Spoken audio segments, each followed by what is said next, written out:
As I've mentioned before, this car was easily, out of the 5 in Gran Turismo 7 1.31, the vehicle I was looking forward to the most, the Porsche 959, which is funny because in real life it's never been one of my favourite cars. It's been featured in a ton of Forza games, but I barely ever use it. But to me there's something about when Gran Turismo finally brings in one of these truly legendary cars. For me, of course, especially supercars, because I've always had a soft spot for those.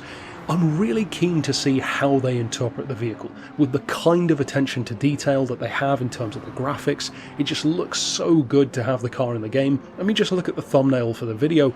It's such a legendary Porsche, one of their key supercars from history, of course, and whereas the Ferrari F40 has more of the spotlight because of a couple of extra miles an hour, at least in base form, and of course the Ferrari being a very, very analog approach to a supercar, to its credit, as many people would say, to me the 959 always had much more of a digital supercar kind of vibe.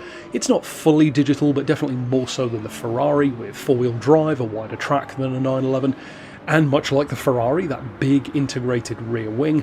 And even though it's technically not quite as quick in all-round conditions, I think if I was going to drive one of the two and try and put down a better lap, I think I might choose the Porsche, because there are a few key advantages in terms of just being a forgiving car to use, or at least more forgiving than the Ferrari could easily be, and tremendously quick, especially off the line, thanks to the all-wheel drive. Now, by today's standards, some of the numbers on the car actually aren't really that special. 443 horses is fine. That's like a lower level super saloon from a couple of years ago, and even the weight is nothing too special. It's not overly heavy, it's not overly light.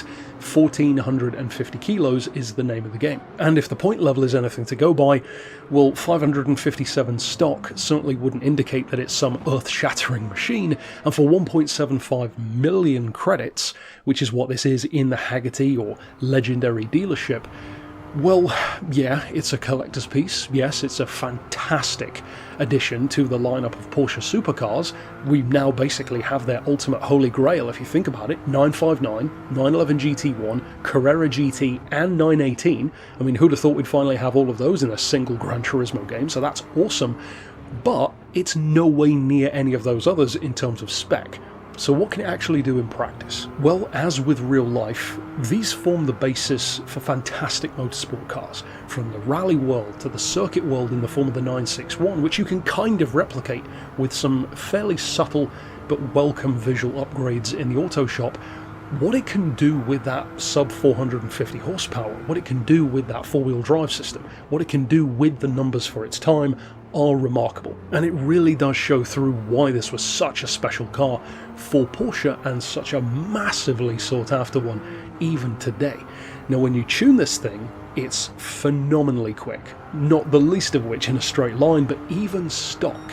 As I'm driving it here, of course going up against the AI, 9 times out of 10 you're going to beat them regardless of what you're driving, but nonetheless, even on a track which strongly favours high top-end speed, good acceleration, especially down the back straight, well, the Lamborghini LP640 that you'll see leading the race has every advantage over this, regardless of if it's AI, and yet, because of the cornering in particular, this car can still catch up with it. That, in stock form, shows the innate potential that this thing has. Now I will say, I'm not going to endlessly shower the car with praise. It's not without its downsides, it's not without things that you need to take note of and potentially even address when it comes to tuning.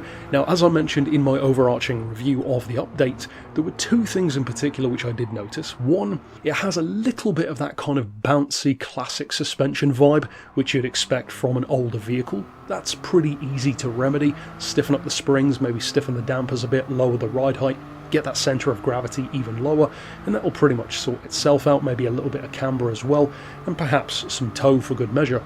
The other thing which you'll want to pay more attention to is if, for example, through the S-bends here at Road Atlanta, on a left-right-left kind of combo or an undulating road, if you have to brake, turn in different directions in quick succession, you will sometimes feel the car becoming a little bit unstable over, it feels almost like one of the front wheels in particular, be it the left or the right, and it will have a little bit of a shimmy on, and that can sometimes upset the apple cart of its stability and send that 1450 kilos into a bit of a tank slap. Now with that in mind, Again, you can tune that out. Better tyres, lower suspension. In fact, this really does feel like a car where suspension is going to do 9/10 of what you need it to do. Everything else is already so good. The grip is fantastic, the brakes are pretty damn good, the acceleration is very good for its power, top end speed is very strong when you tune it, so across the board it's a really strong car. And even though by today's standards, I would imagine, I haven't done a lap-to-lap comparison, but I would imagine even a modern, say 911 GT3 RS would probably wipe the floor with it for the equivalent power, at least on a technical circuit. It doesn't mean that this isn't still a remarkably impressive car. It really is. And I would say that the way to really be impressed by this is to not race it against a modern car, it's to race it against one of its peers, such as the Ferrari F40. For the Ferrari's legendary status, the Porsche is not to be overlooked.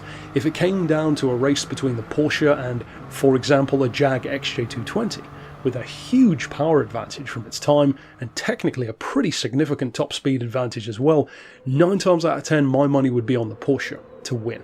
And that's not to say that the Jag was bad. The Jag technically won Le Mans but then lost on a rule, but still, it's not a slow car. Likewise with the Bugatti EB110, a very heavy four-wheel drive quad-turbo supercar, also with Le Mans aspirations in racing form, the Porsche just feels, I would describe it as more versatile than those. The Diablo, the Ferrari, the XJ220, those three in particular definitely feel very much like road-going supercars. But then with the Bugatti you have a little bit of a middle ground thanks to the four-wheel drive. The Porsche though is the only one that really truly feels like an all-weather supercar.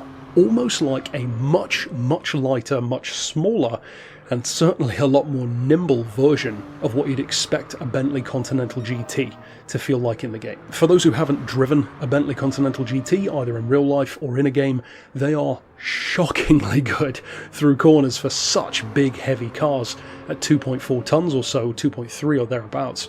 This, as I said, being much smaller and crucially much lighter, has a lot of those same kind of cues. It's really sure-footed most of the time, only under braking does that change, as I mentioned. The grip makes it so quick off the line, and it's just a really forgiving car, in particular for 1987.